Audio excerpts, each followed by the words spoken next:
I would love to think that this planet is undergoing a spiritual evolution, but I don't see any signs of it.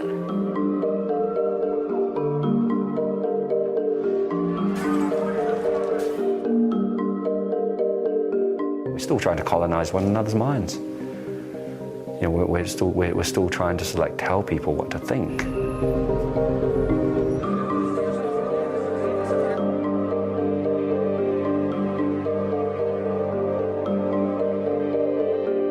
How many people live in a world where their word no longer matters because they don't have money?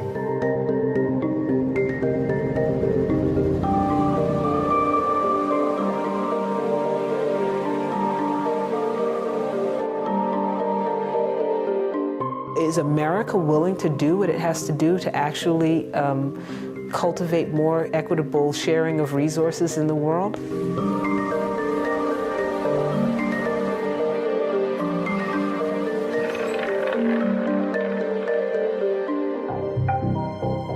En el mundo occidental o oficial, industrializado, tienen una idea de que la madre naturaleza es para explotarla.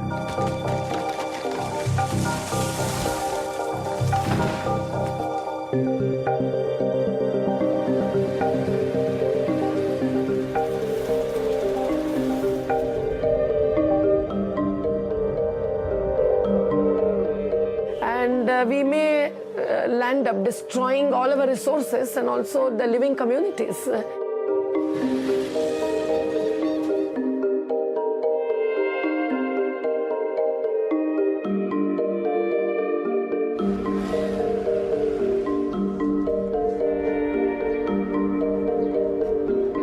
Well, we're faced with a challenge. Can we, as a global tribe, get our act together fast enough to be able to change our behavior, our collective behavior fast enough?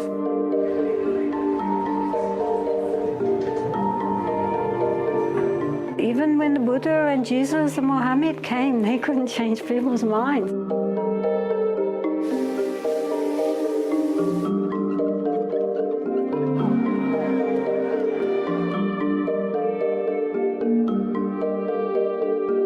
It is a big challenge because it is very protective to remain in the narrative. It is very safe not to challenge that cover around you.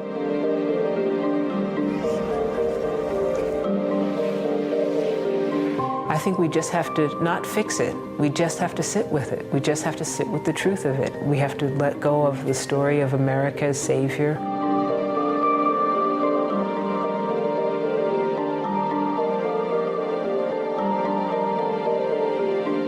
How can I be, or how do I have to be in order for you to be free?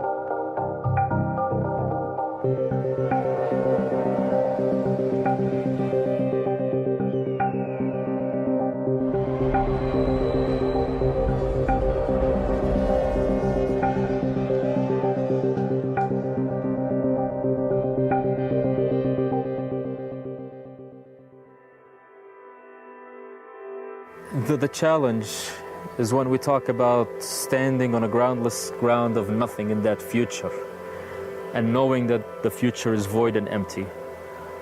The challenge becomes, what can we do that honors and respects every single individual that lives on this land, in their history, in their identity, in their own narratives, and at the same time, with this respect of their narratives and their identity, create a future that they will look at and they would say, I don't just easily fit into this, I want to be part of this.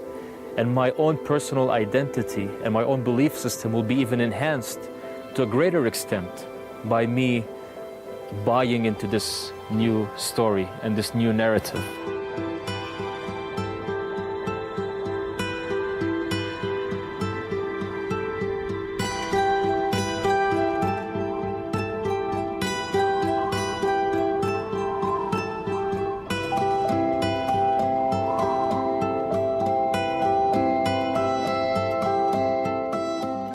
Human beings have within them the capacity both to make peace and to make war.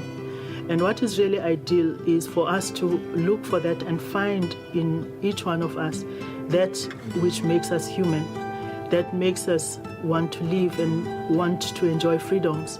And if we work with that, it actually is possible to find a solution to the conflicts. A lot of the time, the conflicts that rage and continue in the world, whether it's conflicts around resources, conflicts between men and women, conflicts among religions, those conflicts are fueled by the negative in us, which is encouraged, where we demonize one another, where we do not see ourselves being able to share and have a common understanding.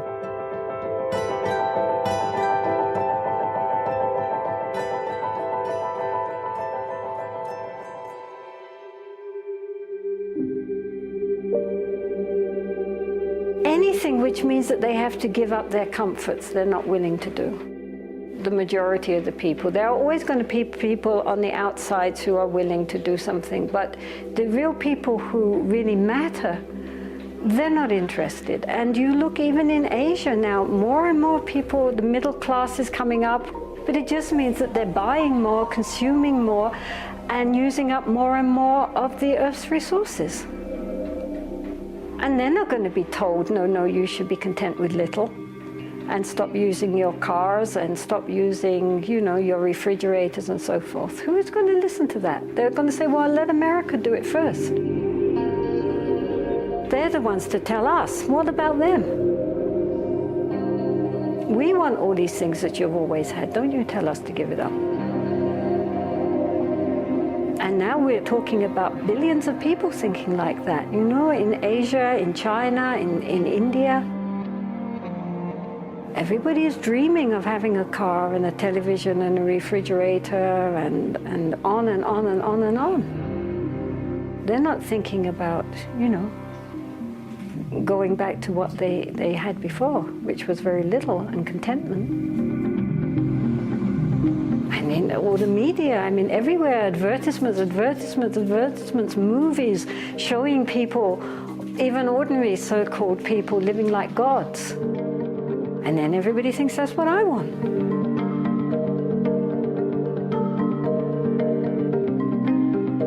Not so easy, is it?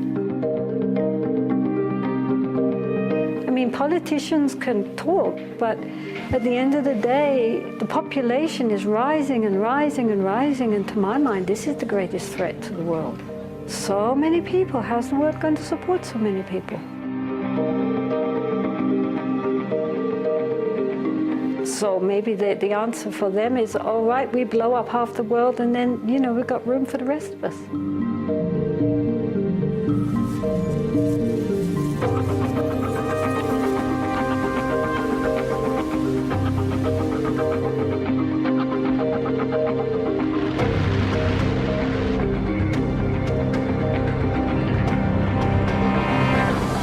We have systems and structures that condone aggression and violence as long as it's sanctioned by the state and by the government. We have systems and structures that create and engender further and further and deeper separation and give it some kind of a platform for being reasonable rather than engendering and supporting deeper and deeper mutuality and oneness. And so until those systems and structures are also undermined and pulled apart, then we will only see change, like small shifts of change, but not transformation. Until the systems and structures themselves are no longer able to support those social sensibilities that are damaging to humanity, we will not be transformed as a society. And those systems and structures were created and are kept in place by individuals. So it's a cycle, a circle that kind of loops back on itself.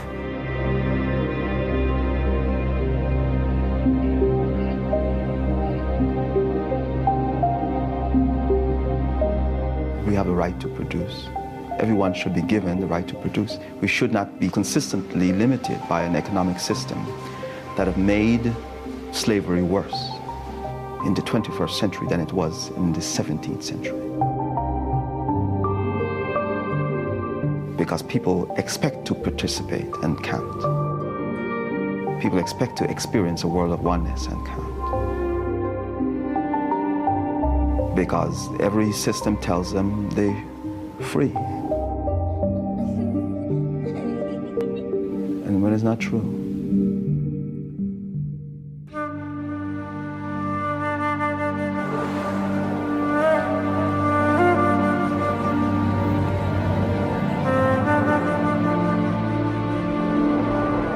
The search for justice is one of those fundamental values that I think should guide all of us, because if you believe that you want fairness, you want equality, you want freedom, you want to live a life that is safe, that is not subjected to violence, it is that belief which I think will drive you to want to go and be involved in making sure that the other person also enjoys that same feeling of justice, feeling of freedom.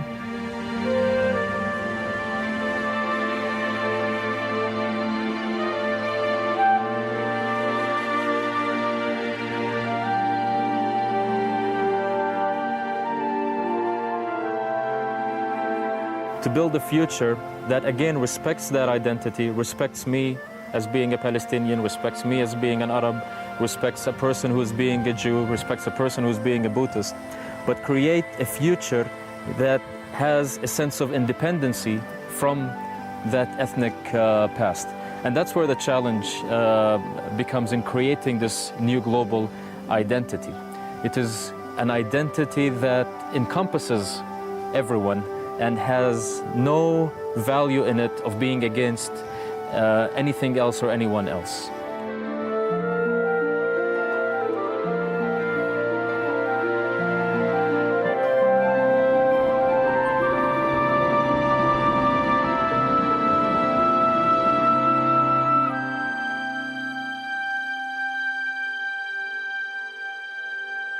A certain type of development is happening on the planet, in nature as well as in human beings, that we cannot exploit it anymore.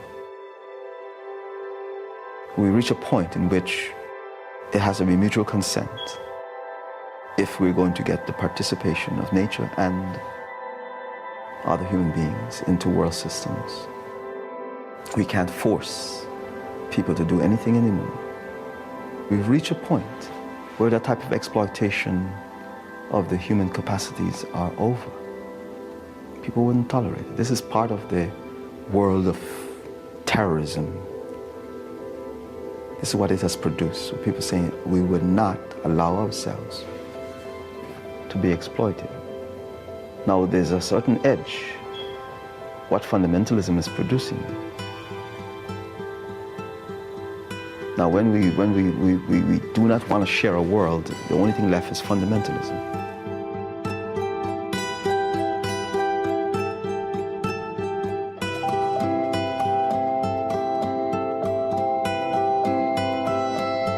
No se trata de uniformizar, no se trata de hacer, por ejemplo, del mundo un solo tipo de cultura.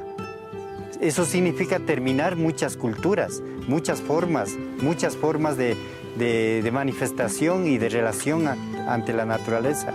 Lo que buscamos las diferentes culturas es que sin perder la diversidad podamos contribuirnos, podamos ayudarnos unos a otros con nuestra forma de ser, con nuestra particularidad, con nuestra diversidad, para que sea una sociedad que respete la diversidad y vivamos en un mundo de mucha riqueza cultural, de formas diferentes de relación con la naturaleza, unas formas diferentes de relación con el gran espíritu de la vida. Eso es la riqueza que no queremos terminar. Es peligroso buscar la unidad en donde se termine la diversidad.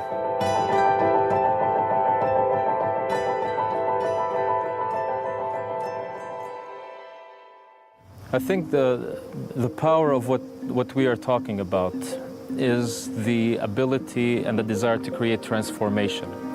And transformation has to take place from one setting into another setting. And that setting is that core identity that people are born in. And this is the reality. I mean, I was born as a Palestinian. I have an identity card that says I'm a Palestinian.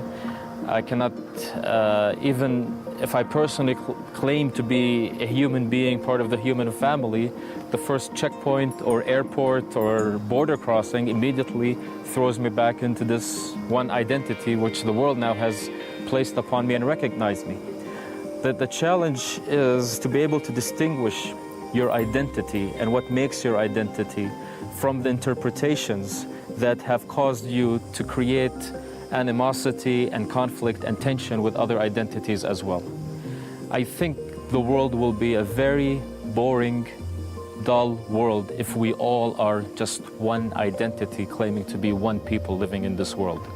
I think there is creativity, there is art, there is culture, there is talents, there is philosophy that is presented by combining all of these different identities, recognizing them, respecting them, engaging in a discussion of equality amongst identities, not that there is one ethnic identity better than the other, one religion better than the other, one society better than the other, that we are all equal. And equality at the premise, as I said, is what will create an opportunity for this new global identity to be developed. I have a dream that one day, down in Alabama, with its vicious racists, with its governor having his lips dripping with the words of interposition and nullification, one day right there in Alabama, little black boys and black girls will be able to join hands with little white boys and white girls as sisters and brothers. I have a dream today.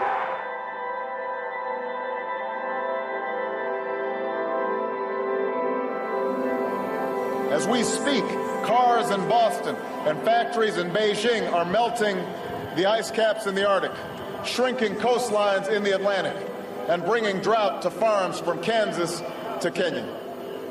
The poppies in Afghanistan come to Berlin in the form of heroin.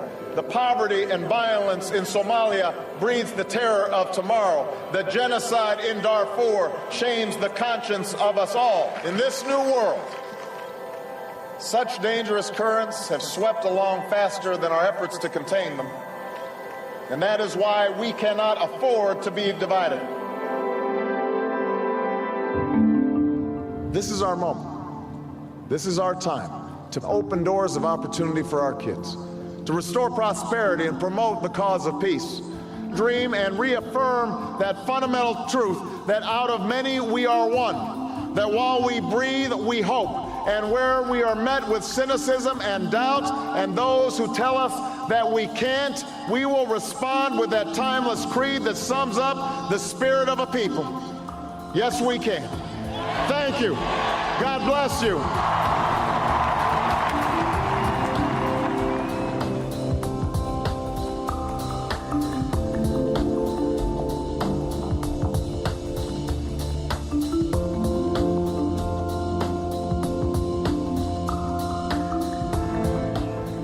I don't know what the answer is. If I knew, I would be a multimillionaire selling it, you know? Would you? Well, you could build lots of nunneries and monasteries with millions. I mean, if one knew the answer, wouldn't that be wonderful? There are many people who talk about it, many people who dream of it, many people who, millions of people who want to see it happen. It's a dream for many people. Por ahora lo vemos como algo utópico. Muchas cosas que ahora vemos como ya cotidiano, antes era utópico, ahora es cotidiano.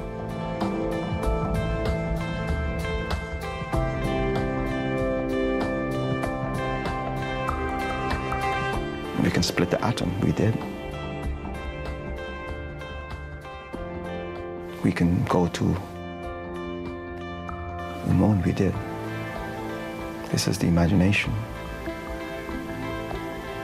What we can even do more with the power of love.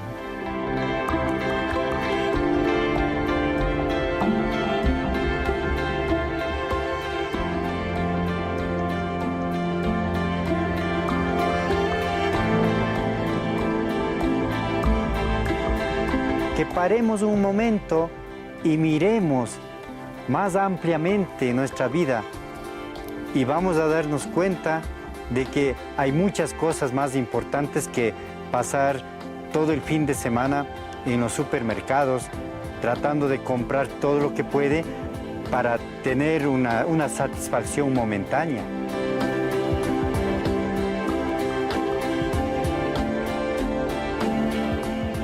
Within your own experience, there's a bigger experience where it is possible for you to get beyond your immediate experience and seek out that is human, that unites us as human beings.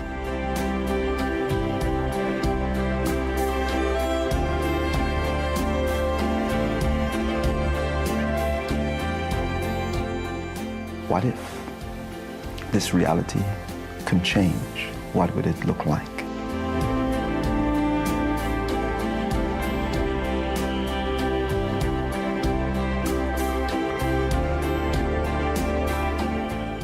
If it's possible for a bunch of little white people from England to become the greatest imperial nation of the world for a millisecond of human history, you know, that's an amazing feat, what they pulled off. I mean, it's just as possible that humanity can sort of think, hey,